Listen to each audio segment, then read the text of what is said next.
HIV positive people are not treated with dignity. They are discriminated. Once my identity is revealed, I will be discriminated. I will lose the sense of belonging in the community, and I don't want that. The doctor had to claim the money from the medical aid. So she had to send the medical aid the details for the money, you know. So then the medical aid members sent us the statement. That's how we learn. When she took my blood, she never mentioned that it was for HIV test. You know, she never specifically mentioned that to me. And I learned later that one has got to go through counseling. Like there's a procedure like that is followed, you know, for such things. After that test, she wouldn't tell me that I tested you for HIV test and these are the results. She never.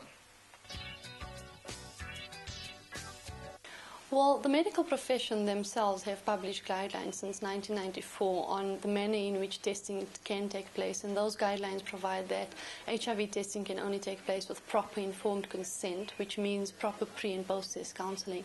So there's various steps that you would have to take in order to get the appropriate permission from your patient.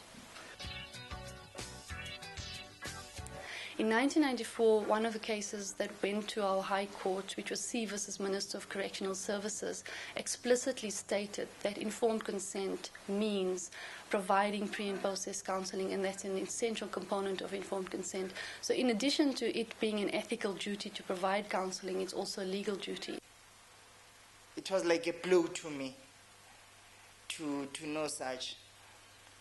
And I began to have second thoughts about life. It wasn't really easy. There's various sort of dynamics with HIV and AIDS which makes dealing with an HIV positive result more difficult. We live in a legal environment that is not very supportive.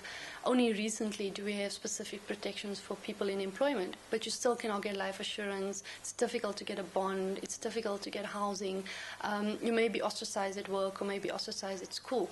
So in that sense, HIV and AIDS is very different from other infections and other diseases. And until such time that our environment and people in our community respond to HIV and AIDS in the same way that they do to cancer, for example, or to heart disease or epilepsy or asthma, until then, HIV and AIDS will always require that people get specific counseling.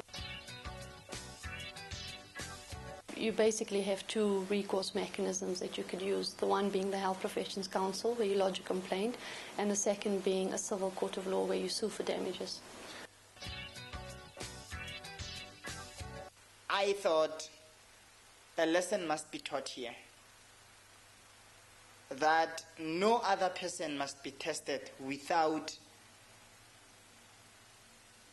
consent. Whoever the person may be, young or old, green or black, yellow or whoever, but every person must be informed and every person must give permission for that test. Must say, yes, doctor, I permit you to do this test for the best of my health. For the other doctors as well, who are still thinking, who haven't done this, but who are thinking to do it, they must think twice before they do that, because it's illegal. It's not acceptable to the individual, to the family of the individual, and to the society at large. We will be settling out of court, but the disciplinary hearing will go on. I wanted both cases to go on, but my health is very weak and I may not live up until to the end. I still want to be respected and die with that respect, with that dignity.